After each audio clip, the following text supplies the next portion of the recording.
नमस्कार मित्रांनो, माझं नाव आहे अवनी. मी परत आले एक नवीन गोष्ट घेऊन. छान ख्रिस्ताची गोष्ट आहे. आगाव आगाव ख्रिस्ता, तशीच आगावच गोष्ट आहे. तर कान उघडू नये का, छान गोष्ट आहे. तर एके दिवशी काय झालं, ख्रिस्ता आणि त्याचे सगळे मित्र गाई गुरं वासरं चारायला देतात आणि यमुने नदीच्या काठेवर ते सगळे एका झाडाखाली झोपतात. आणि ख्रिस्ता काय आपला जागाच असतो.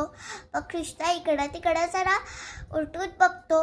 मग ख्रिस्ता बघतो की सगळे त्याचे मित्र झोपलेत. मग तो पटकन यमुना नदीमध्ये उडी मारतो आणि तो असा आवाज येतो, छप मोठा आवाजाचा असा. मग ते सगळे मित्र उठतात करत की त्याच्या तोंडावर थोडंसं पाणी उडलेलं असतं त्या यमुने नदीचं. मग सगळे उठतात आणि बघतात काय, काल्या नावाच्या सापाच्या डोक्यावर ख्रिस्ता गुणगुणत नाचत आहे. मग त्याच्यातला एक मित्र जाऊन त्याच्या सगळ्या गावकरीता बोलवतो आणि ख्रिस्ताच्या आई वडिलांना पण बोलवतो.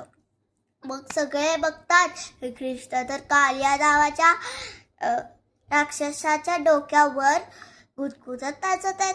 मग सगळे म्हणतात, ख्रिस्ता खाली उतर, ख्रिस्ता खाली उतर, काल्या खूप विषारी आहे, खाली उतर ख्रिस्ता. मग तो काय आपला ख्रिस्ता ऐकत नाही.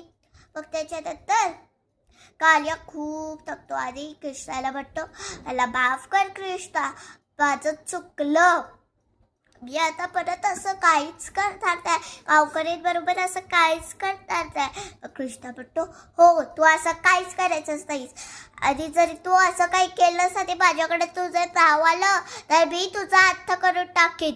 आणि तिथंच नदीमध्ये त्या काल्याच्या बायका असतात. मग ते म्हणतात, ख्रिस्ता प्लीज आमच्या पतीला मारू नकोस, आम्ही हेतून दूर कुठल्या तरी लांब समुद्रात जाऊन राहतो.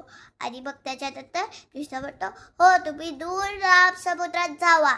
आणि मग काल्या आणि त्याच्या सगळ्या बायका दूर लांब अशा समुद्रात जाऊन राहत असतात. आणि तेव्हापासून सगळे गावकरी खुशखुशीत राहत असतात. कशी वाटली गोष्ट? छान आहे ना? आगाव आगाव. थँक्यू.